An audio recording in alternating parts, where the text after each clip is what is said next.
Here, Yoimiya. No! To be honest... This is oh, the texture is so soft! Great. I enjoyed it too. I've heard that... Hey, Ayaka! Alright. Great! Then...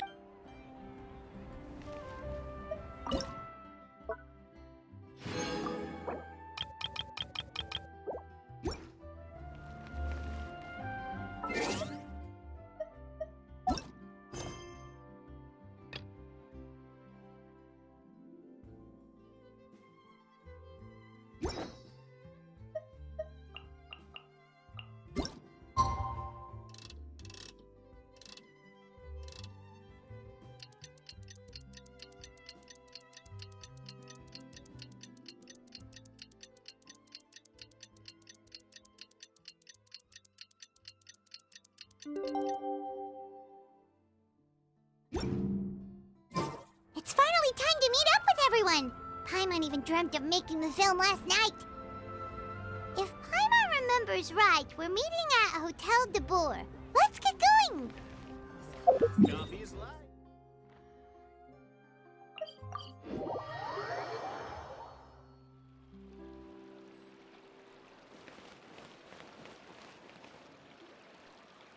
Ayaka! Yoimiya! You're already here! Good morning. Xavier said yesterday afternoon went well. Yeah, and how about you, Ayaka? What were you up to yesterday? After we split up, Ayato went to see Udex Nervilette at the Palais Mermonia. I was originally thinking of going with him, but he said he could manage it himself. He told me to go see the sights around Fontaine and to enjoy the local culture. So I rode the aqua bus with Yoimiya and visited the Opera House on Aranias Island. Yeah, you wouldn't believe what we saw there! 2 mechanical puppets that were dancing together! You've already seen them, right? Yeah, those two! Amazing, aren't they? We sat and watched for quite a while. It was mesmerizing, like we could keep watching them forever. Oh, it was the same for us the first time we saw them, too! Afterwards, we went swimming at the beach! Well, diving, to be exact. It was the first time I ever breathed underwater! I held Ayaka's hand and we counted down together. 3, 2, 1, and then splash! We were beneath the waves.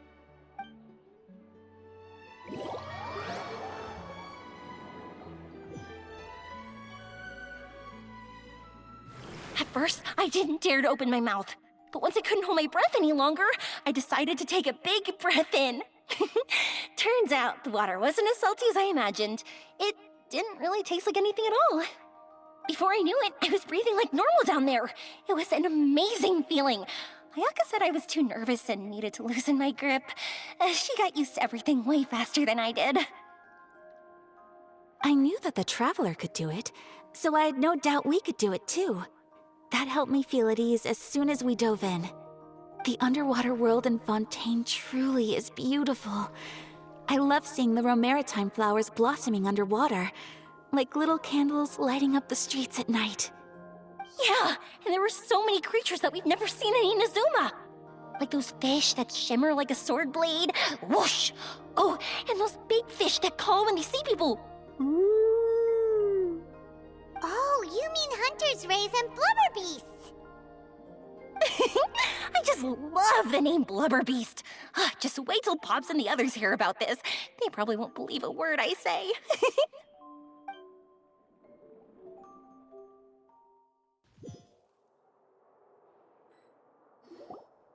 Yoimiya was down there for quite a while. It was dark before we finally rode the aqua bus back to the city. I figured she'd want to sleep in today. Yeah, even I was worried that I wouldn't be able to get up. I still felt like I was drifting in the waves when I went to sleep last night. But as soon as I woke up today, I remembered that we'd all be shooting a film together, and I was ready to go. Speaking of the film, where's everybody else? My brother and Xavier were speaking to the restaurant owner about using the place as a filming location. They should be here soon. As for the others, We're here. Please excuse my tardiness. I just finished the Special Patrol's 6-mile morning jog. Wait, 6 miles? I'm so tired. I heard you all chatting, so I decided to come down.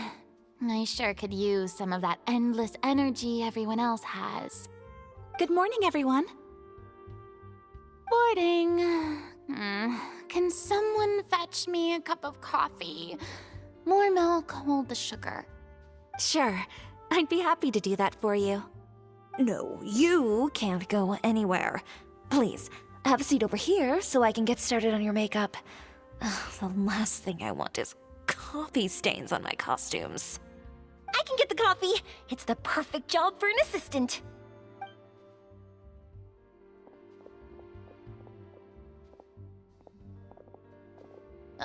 So much energy. Seriously, what's her secret? Oh, Yoimiya's always like that. But you sure look exhausted, Farina. It's because you're not used to waking up so early, huh? Of course not. I spent the whole night reading the novel from cover to cover, marking sections that either need to be omitted or adapted. Wow, Paimon didn't expect you to be so thorough. Well, I was the biggest star in all of Fontaine after all.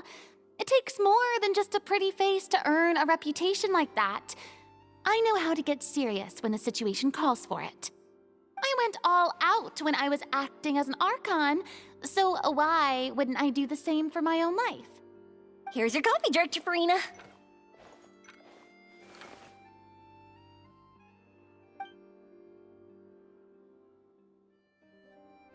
Oh, thank you. The sound of being called director and the aroma of coffee feels almost as refreshing as hearing the birds chirping in the morning. Oh, it seems everyone has managed to arrive on time. We've reached an agreement with the restaurant owner. We are free to use the second floor to shoot our film. Really? That's great! He is really looking forward to our film and hopes that providing his restaurant as a filming location will attract more customers. Well then, Mr. Xavier, I'll leave the rest to you. Okay, thanks. First, I'd like to introduce our new members. This is our prop manager, Veronique. She'll be in charge of all the film's props and items. And this is Bonneau, our lighting technician. He'll be in charge of lighting and illumination to set up each scene's atmosphere. Wow, sure feels like we have some real professionals joining the crew now. First of all, please allow me to first express my sincerest gratitude to everyone in the crew. When my investor informed me yesterday that he wouldn't be able to provide the funds, I really thought that this was the nail in the coffin for this film. I had no idea that I'd find so many people willing to help me on such short notice. Thank you. Thank you all from the bottom of my heart. No need to be so cordial, Mr. Xavier. We're all honored to be a part of this. Your works made a profound impression on me when I saw them back in Inazuma. I am sure that someday, this film will be remembered as a prime example of cultural exchange between Fontaine and Inazuma. Yes, the story is the reason I agreed to join. I can't bear to even imagine what this film would look like without the very best director. Anyway, I would like to make a promise to everyone that as the producer of this film, I'll do whatever I can to ensure that everything goes as smoothly as possible. This is not just my film. It also embodies the thoughts and feelings of every person here, as well as the endless effort we are about to pour into it. So, without further ado, the Two Musketeers will officially begin filming now! You may take it from here, Director Farina. All right, listen up, everyone.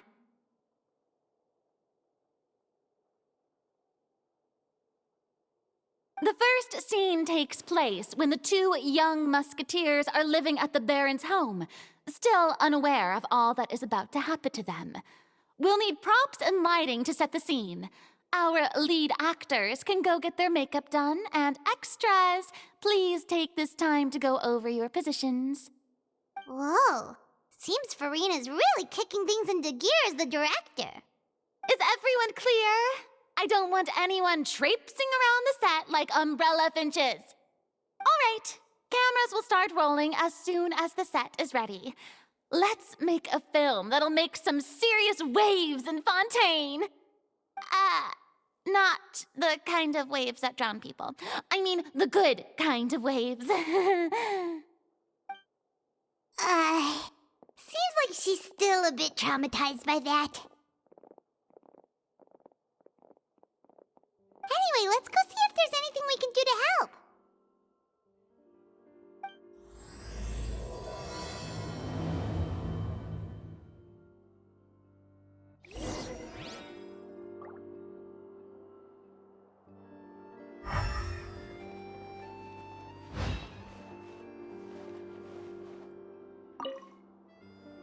I don't need any help here. Why don't you try asking someone else?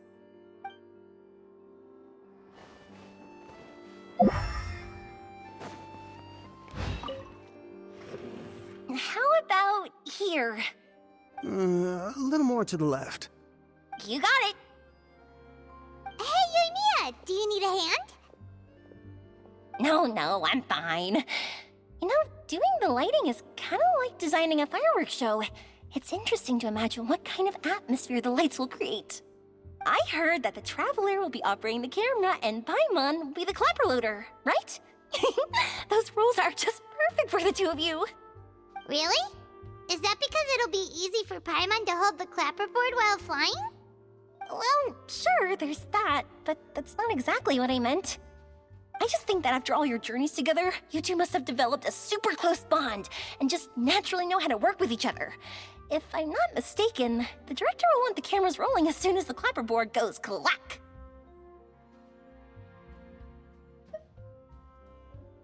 Oh, I see. It's amazing to see the magic behind filmmaking. Yoimiya, we need lights over there, too. Oh, on it! I've got to get back to work. Chat with you later. Oh, it's exciting to see so many people working together to bring the film to life.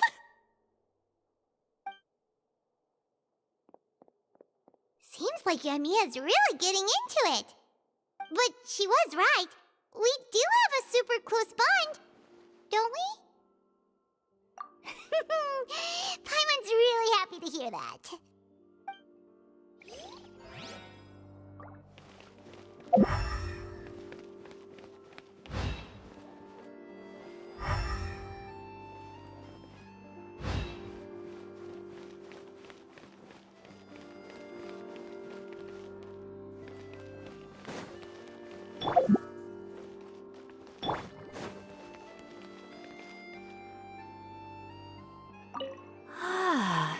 So this is what a musket looks like. Not exactly.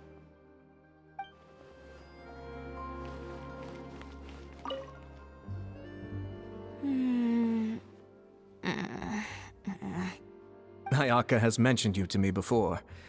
She said that you two were great friends when you were kids. No talking. I'm thinking about how to do your eyeshadow. Ah, yes. To help me really look the part. To achieve a more young and naive look for this scene. Are you saying the wrinkles around my eyes are too deep? You just have too much of a calculating look in your eyes.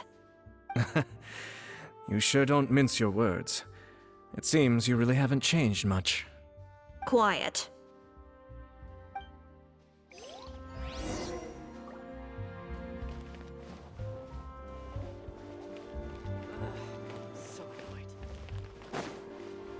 I don't...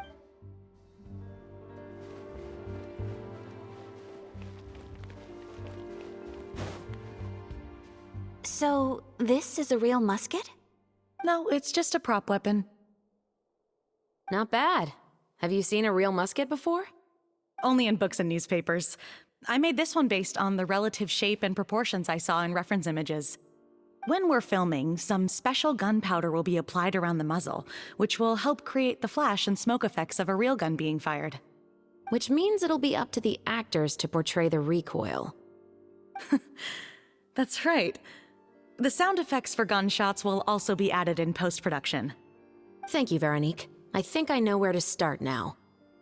However, the musket's gears and firing pin could still use some work. Adding some wear on the metallic components will make them appear more realistic. Also, be sure to rub the muskets with some oil each time before we start shooting. That'll give the impression that the firearms have been well maintained. Good point. You seem to know a lot, Miss Chevres. I assume you use these types of firearms on a regular basis? Yes, I perform routine maintenance on my weapons every day. Just like we as people need to eat and sleep, muskets need to be cleaned and maintained. I also perform similar care for my sword every day, and familiarize myself with its shape and weight, to the point where it feels like a natural extension of my body. Yes, this way, our weapons will never betray us in the heat of battle. Yes, well said. It seems we have the same philosophy on this topic.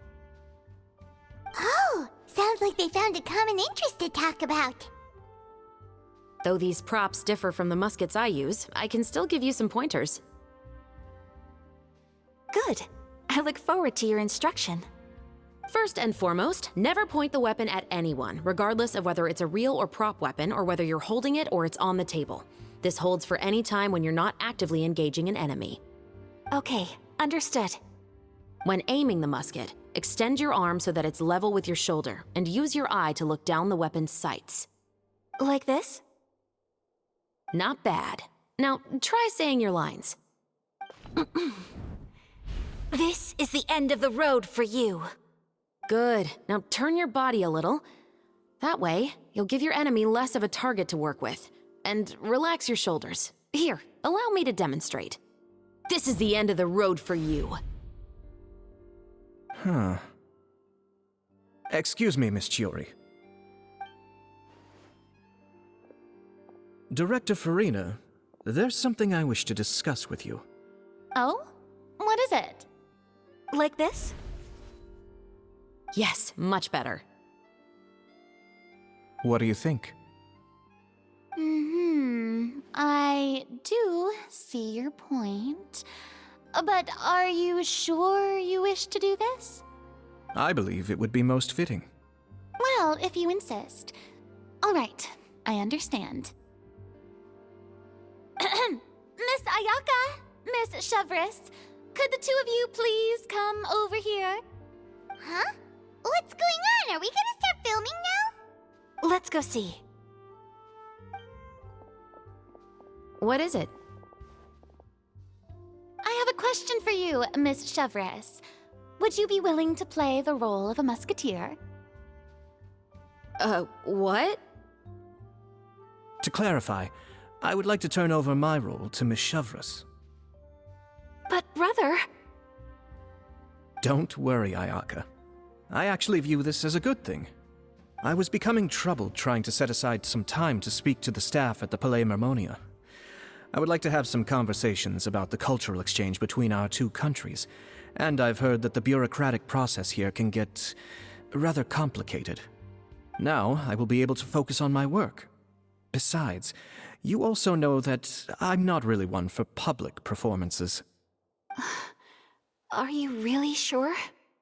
From a director's point of view, I also felt like the relationship between the two musketeers in the original story could be improved. The older brother in the story plays the lead role with his overbearing character, but this causes his character to overshadow that of his sister, and the theme of the two supporting and relying on each other isn't conveyed very well. But if we were to change the siblings to two sisters of a similar age, then that aspect of the story might come through more clearly. Also, I've seen you instructing Ayaka. That cold and dignified personality is exactly what we need for the older musketeer. Of course, even with all these insights, the decision should still be made by Miss Chevres. Chevres mentioned that she really likes the story, right? Paimon bets that she'll take the role. All right, I'll take the role. Good. It's decided then. I'll get started on making edits to the script. We'll also need to make some immediate adjustments to the lighting, props, and costumes. I have a feeling that our adaptation will be even better than the original story. You're doing a great favor for me, Miss Chevreuse. You have my gratitude. Don't mention it. I like this character, so if anything, I should be the one thanking you. Well, since my brother is the one who brought up the idea, I suppose there's no need to worry. Let's go, Miss Chevreuse. I look forward to working with you. Please, just call me Chevreuse.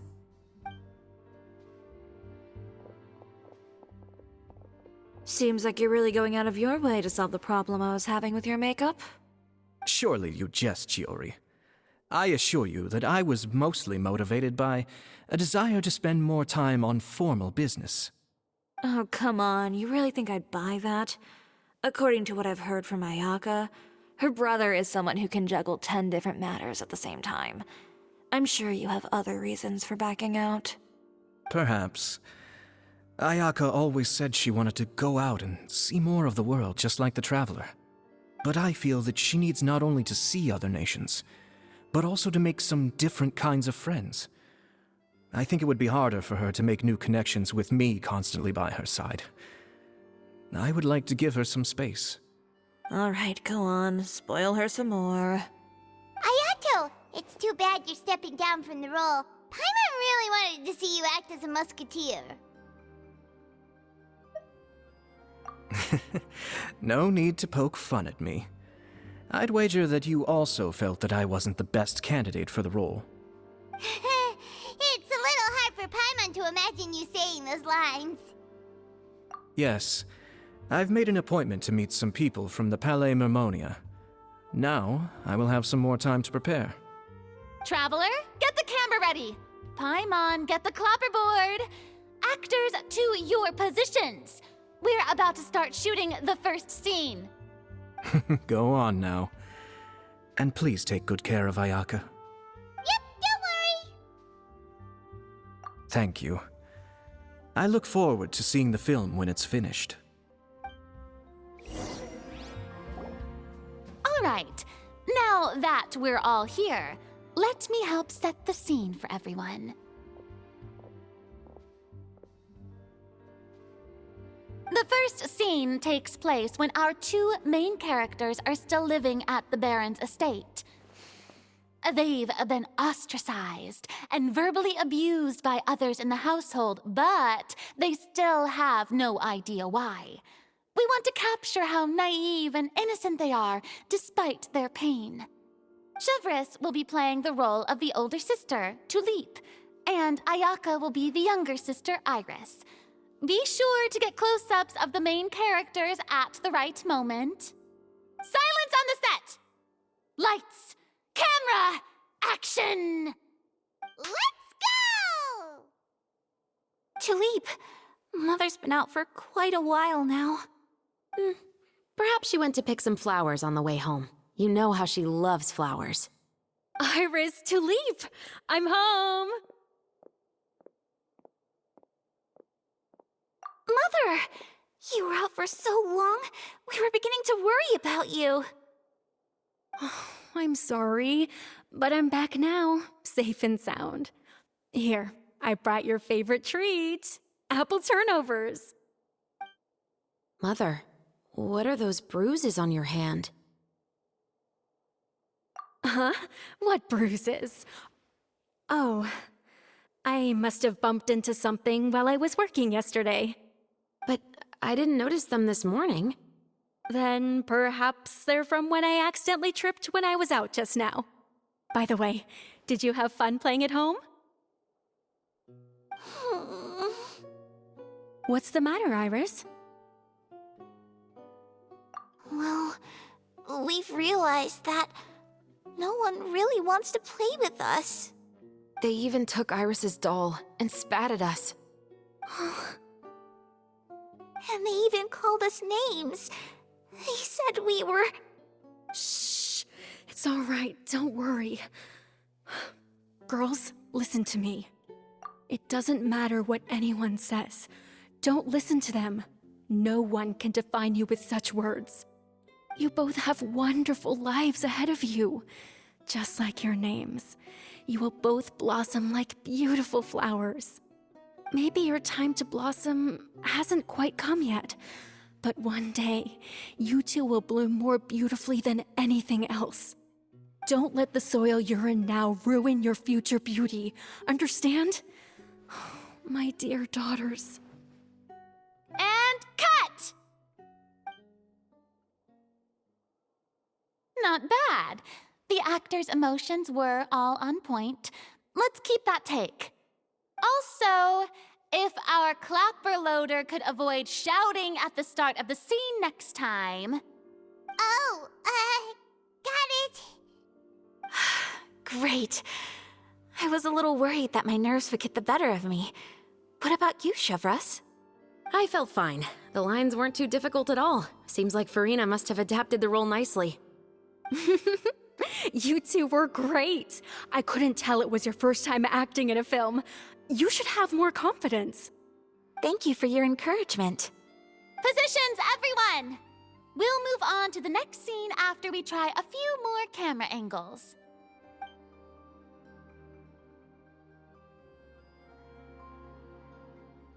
This scene is when our two characters return home, only to discover their mother has been murdered. Ready?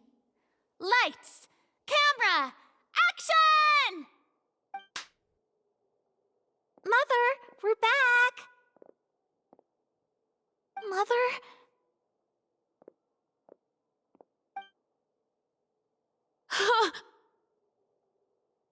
What's wrong, Tulip? Iris, stay away! Huh? Why? What's... Mother! Mother... She's... Huh? There's poison in this cup. Huh? I could have sworn I've seen this kind of cup before. Those aristocrats. They didn't even try to cover up their actions.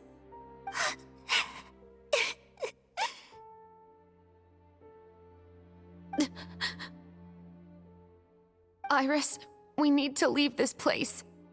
Leave? But now that Mother is gone, where can we even go? Anywhere. All I know is that we can't stay in this house. But are we just going to let them get away with this? We'll have our revenge, I promise you. Just not right now.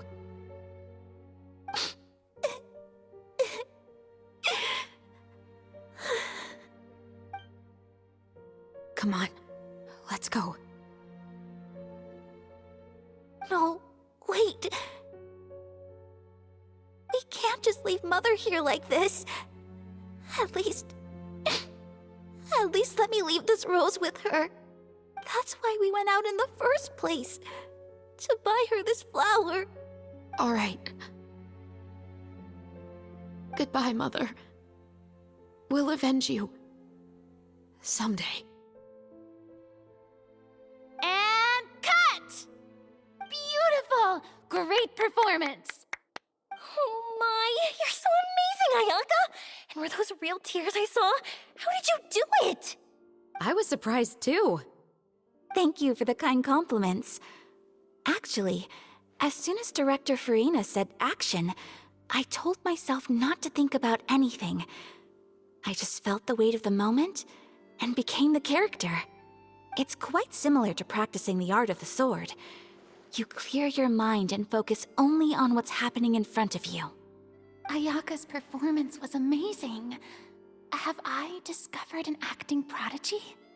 Pipe down, everyone! We need to move on to the next scene!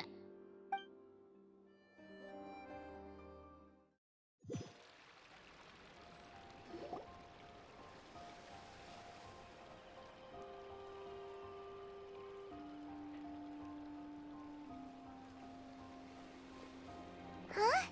Are we done already? But Paimon wants to keep playing with the clapperboard. Traveler. Is your arm sore from holding the camera all day?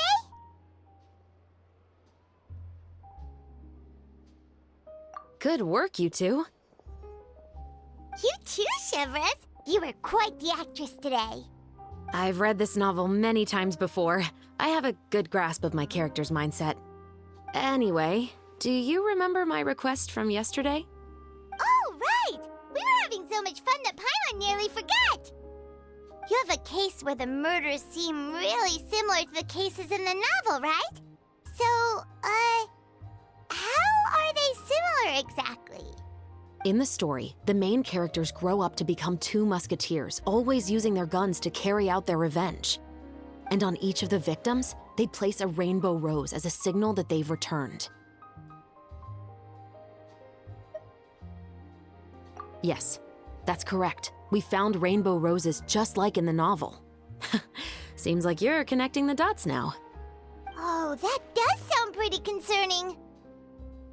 Especially after seeing the script today. Oh, now Paimon can't stop wondering what kind of ulterior motive the murderer might have. What do you think, Traveler? You're smart. Paimon wants to hear your thoughts. Good. On behalf of Fontaine's Special Security and Surveillance Patrol, thank you for your dedication to justice. There's no time to lose. We should start investigating right away. Follow me. Huh? Right now? But we just got done filming all day. Paimon's so tired. The most valuable intel always comes after nightfall. They are like small, remote islands in the middle of the sea. If you don't stay vigilant, you will pass right by them in the fog. That's how one of my favorite books always puts it, at least. So, where are we going right now? Let's start by checking out some workshops that sell mechanical components. If the culprit is making their own weapons, it's very likely that they'll visit those sort of places.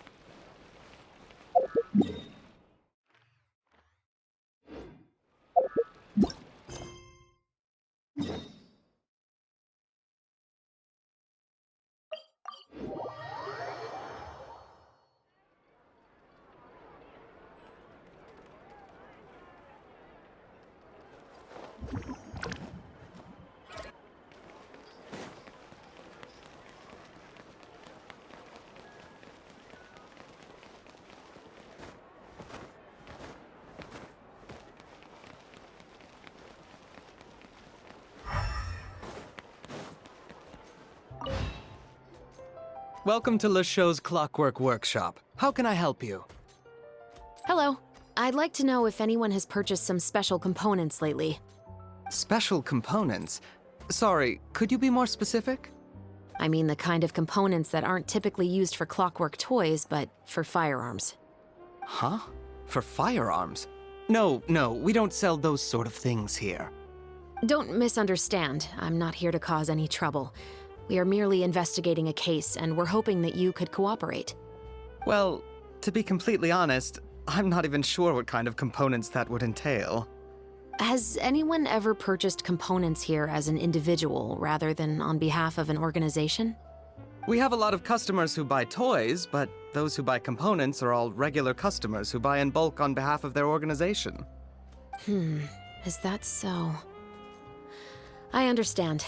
Thank you for your cooperation. You're welcome. It's the least I can do.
Oh, hey, Chevris. Run out of oil for your musket again? Hello, Estelle. I want to know if anyone has come to your shop recently to order some firearm components. Oh, is this another case? Let me think. I don't think so. Some people have requested that I make some prop guns for the Fontanalia Film Festival, but I refused all of those requests. Oh? Why's that? Because there's no profit! I only make things here that can do some real heavy lifting. I don't have the energy to make some new molds just for the festival. Then has anybody come specifically looking for mechanical components?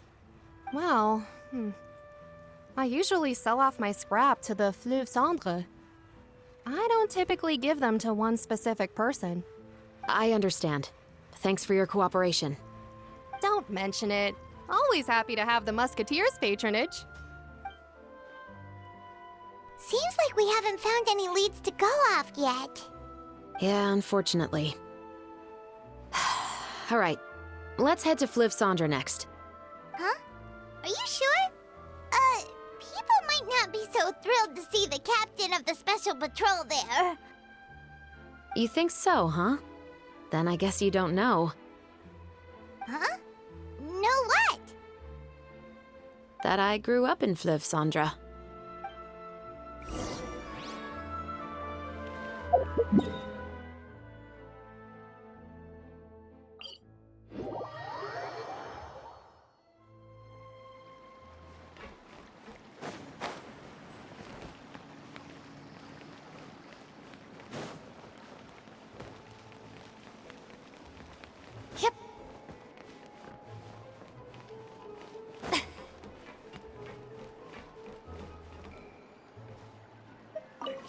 Finally on the right path. It's been a while, Tetro. Please, just get on with your request. I want to know if you've heard anybody talking about muskets lately. Information isn't free, you know.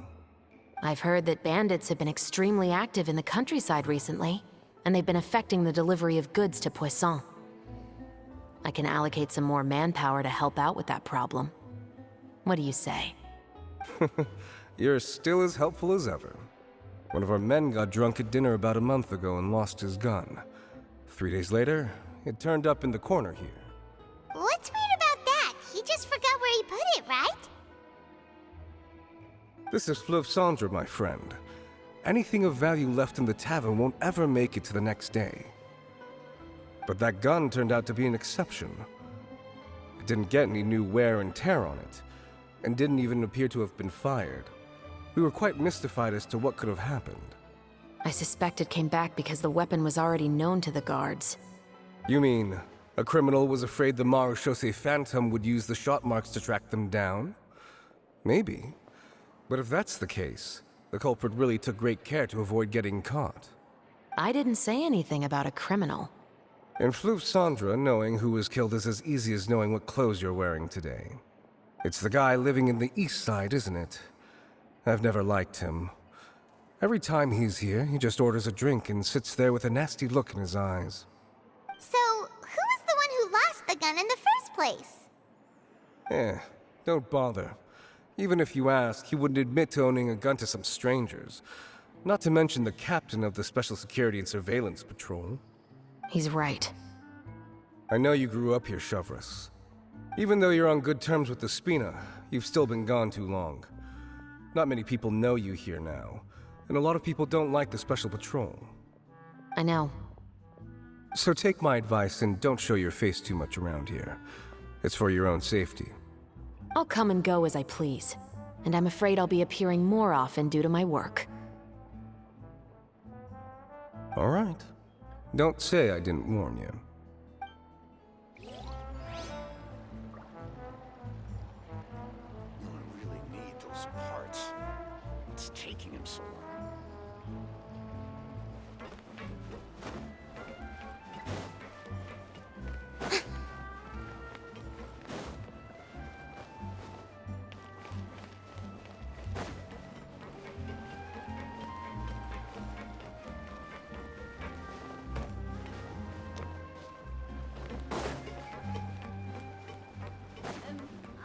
imagining things?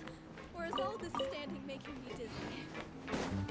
You're most certainly correct, my dear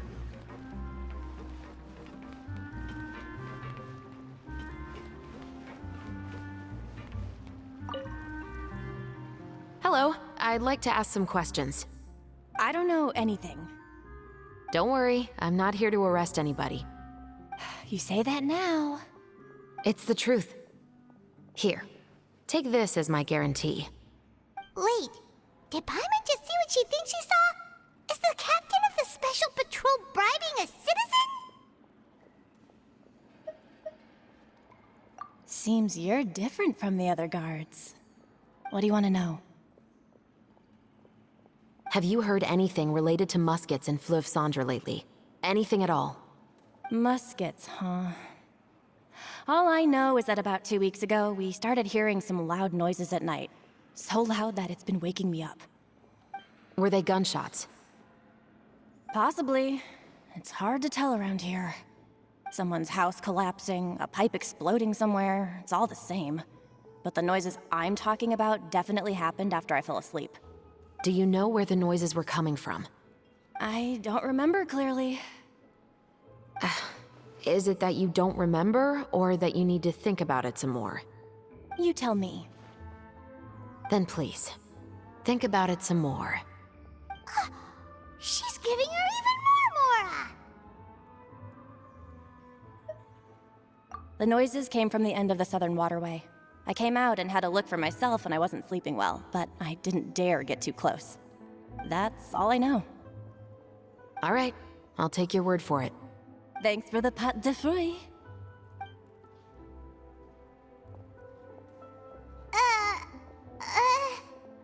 No need to be surprised. I grew up here, remember? I know how to get people around here to talk. Seems you catch on pretty quick.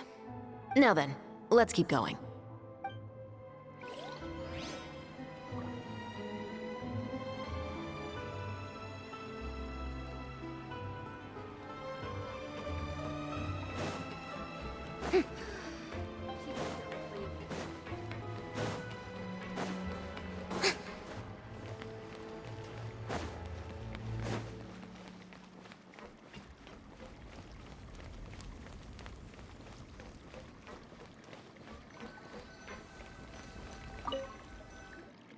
What's all this?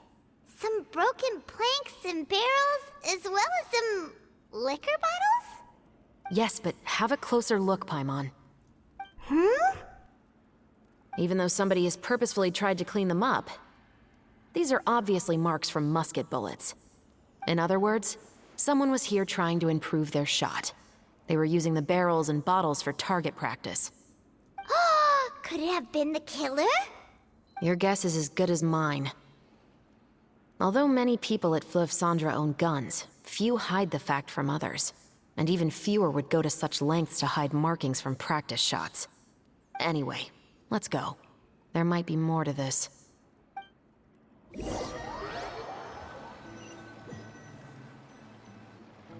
Seems like that's all we'll be able to uncover for today. Paimon feels like we managed to learn a lot more here than up on the surface. Yes. Assuming that everything we found is indeed connected to our suspect, then their timeline was probably something like this. A month ago, our suspect found a gun and took it home to disassemble it. Once he'd figured out its mechanics, he brought it back. In the following weeks, he used some parts to create his own makeshift musket, and took it to the Fleuve Cendre for target practice. Then, a few days ago, he found his target and carried out the murder. Once the deed was done, he left a rainbow rose on the body, just like the scene in the novel. That all makes sense to Paimon, but we're still no closer to figuring out the killer's identity! The deceased was a resident of Fleuve Cendre. It's said that he was a poor, solitary man. Yeah, that's also something I'm trying to figure out. If we are indeed following the novel, and there's a story behind the murder, then this murder should be an act of vengeance. But according to our investigation, the deceased didn't have any enemies. He was no saint, but no one's heard of a rival who hated him enough to shoot him dead. much less care to leave a rose on his body. What message is the killer trying to convey? And to whom exactly? We've thoroughly investigated that possibility. He claims to have spent the whole day at the Opera House on the day of the murder, and the staff there have confirmed his account. Okay, so he has an alibi. Not only that, he lacks a credible motive as well. He has a family of his own, and both of his parents are still alive. I've looked into his records. He was adopted at the age of 6, and all the proper procedures were followed. There are also records of him at an orphanage before then. In the story, the mother of the 2 musketeers was murdered after the children turned 10. Of course, he could have changed the children's ages, but I don't want to assume anything without evidence. More importantly, I've also had a chat with him in person. He didn't seem like the kind of person who would pull the trigger to kill a man. Then, what should we do now? We have all this new information, but it doesn't help us move forward. Investigations take time. I didn't expect us to catch the culprit in just a single day. How about this? Let's spend the next few days filming with the crew. We can continue the investigation once we're done with the film. I'm sure that given time, new leads will present themselves. Wait, but weren't you saying Intel is like small, remote islands in the middle of the sea just a moment ago? Wouldn't you just miss them if you were to stop looking? Ah, but the book had more than one reference to the islands, Paimon. Oh? What else did it say then? As long as you spend enough time sailing through the fog, you'll eventually come across an island.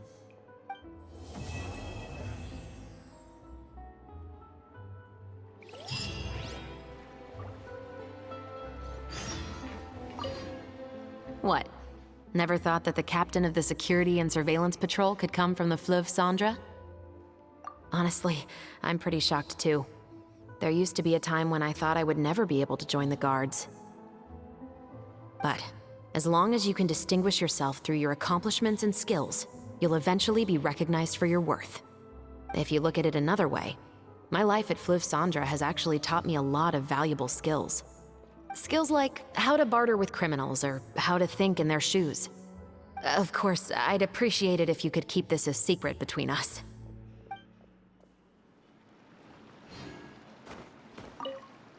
What? Never thought that the captain of the security and surveillance patrol could come from the Fleuve Cendra? You mean rising through the ranks? It was a struggle, for sure. But as long as you can distinguish yourself through your accomplishments and skills, you'll eventually be recognized for your worth. If you look at it another way, my life at Fleuve Cendra has actually taught skills like how to barter. Of course, I'd appreciate it if you could.